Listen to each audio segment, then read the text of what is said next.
Huu ni mti mkubwa. This is a great tree. Watu watatu 3 people. wamekwenda wakachimba kwenye shina lake. They have gone and struck upon wakachukua the chumvi nyingi roots of this nyeupe. tree, taking a lot of wakamimina kwenye ile shina and pouring upon this root chumvi nyingi sana of this tree, a great mti amount of sana. salt upon this great tree. Mti mkubwa kuliko miti yote Tanzania. It is a great tree among the great tree in Tanzania. Wakaweka chumvi nyingi sana so they poured out salt upon the roots of this tree. Muulize mwenzako, unafahamu matokeo ya chumvi kwenye mti? Do you understand when people pour out salt upon the roots of the tree? Maana nini? What does it mean? Ghafla then ule suddenly mti ulianza kudhoofika. this tree began to wither. There's a poison Kuna sumu already tayari in the body. katika mwili. 2.5. Simama kwa miguu yako. 2.5.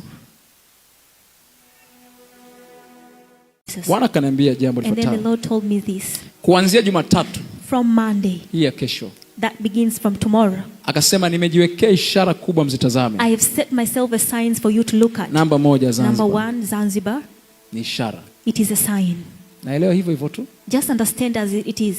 Dodoma ya pili. Dodoma the second. Ni ishara. It is a sign. Namba 3 Number 3, Arusha. Ni ishara. It is a sign. Muulize mwenzako, ishara zimefika ngapi? Ask your neighbor, how many signs do we have up to now? 3 signs. So maana yake unapoomba pia, so when you pray, taja hizo portals. mention these portals. Halo, tuko pamoja? Are we together?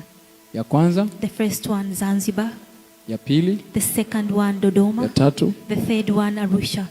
Akasema nimeweka hayo maeneo kuanzia I have Jumatatu set kesho these areas from tomorrow Monday kuwa ni ishara za taifa. to be the signs of the nation.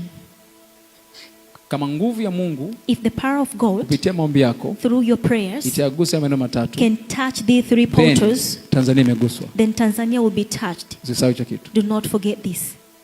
Na kanambia And then ishara he ya told mwisho me the last sign ambayo itakuja mwishoni kabisa that will come at the ni end, mji wa Dar es Salaam. it is the city of Dar es Salaam. Jiji la Dar es Salaam. This city of Dar es Salaam.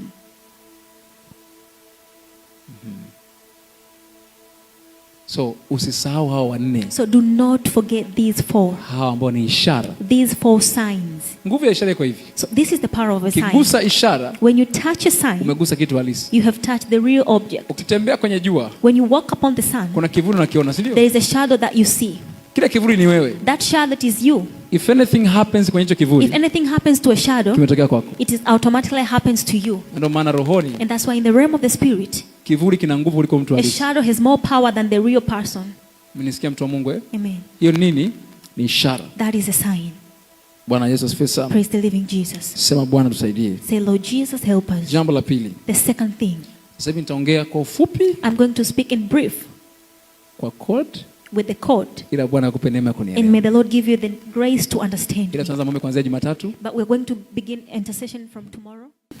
Bwana alinichukua, The Lord took me niliona kikao cha baraza la and mawaziri I saw a committee of the ministers, na nikaona and then I saw majina ya watu wafuatao the names of these several ambayo people. na yeye ukumbuke kuyaombea That these names you need to remember to pray for them kuanzia too. Jumatatu. From tomorrow on Monday. Mtu wa kwanza, The first one, Patrobas Katambi. Patrobas Katambi. I believe ni mheshimiwa, I don't know. I believe mheshimiwa. perhaps he is a leader or a honorable man. Wa pili, The second Mahamud one, Kombo. Mahmoud Kombo. Waandike rafiki yangu. Write these names down. Habari ya kuja unakuwa sema nilikuwepo siku ya Do not unabii. come later and say, I was there the day of the prophecy. Alafu halijatokea. And then it does not happen. Na watatu, And the third one, mheshimiwa Paul Makonda. Honorable Paul Makonda. Na wa nne, And the fourth one, Pembe Saidizi. Pembe Saidizi. I hope lugha ya kinabii ushaelewa. I hope you understand Wako this ngapi? prophetic message. There are 4. Maeneo yako mangapi? And we have 4 areas. Characters wako ngapi? We have 4 characters here. Usije kwa sawa. Do not forget. Tunaanza maombi kuanzia Jumatatu. We begin Kwa hiyo prayers from hatufungi. tomorrow. We're not fasting. Sio mfungo. It is not a fasting prayer. Ila kwenye karatiba kako, But in your schedules, in your prayers, remember to pray. kumbuka kuomba. Maeneo manne, These 4 areas watu wanne. and these 4 characters. Utakumbuka eh? Kabisa kabisa. Yesu asifiwe sana. Praise the living Jesus. Sema tunakuamini Roho Mtakatifu. We believe in you, Holy Ghost. Sema tunakuamini Roho Mtakatifu. We believe in you, Holy Spirit. Kwa jina la Yesu Kristo. In the name of Jesus Christ.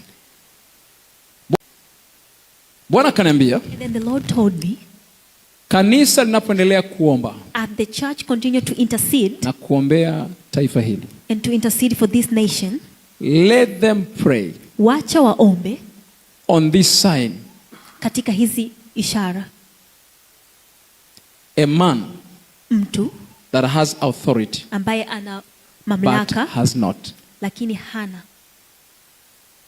Mwanaume A man mwenye mamlaka with authority, lakini hakupaswa kuwa nayo. but he's not supposed to have that authority in the first place. Pray about that person. Muombee sana huyu mtu. A man who has authority Mwanamume, a man but he is not. ambaye ana mamlaka lakini hakupaswa kuwa nayo. Na wewe ukiomba, And when you pray ukishindwa kumjua, and you fail to know him, taja hivyo hivyo. just pray Mwanaume a man anaonekana ni mkubwa, that is seen to be a great man ana mamlaka with authority, but he is not. lakini sio aliyepaswa kuwa na hiyo mamlaka. Haya. That is a sign, another one. Hiyo ni So ishara. tutakapoweza kuomba, So when you are able to Mungu pray, anasema kwamba nchi itarudi katika order this nation will return to its former order, na itakuwa bora sana and it's going to be far better kama hawa watu if these people watamtafuta Mungu, will seek God. na wao wakiomba itakuwa na nguvu kubwa sana And when they pray, it will ya be very kusaidia powerful nchi yetu.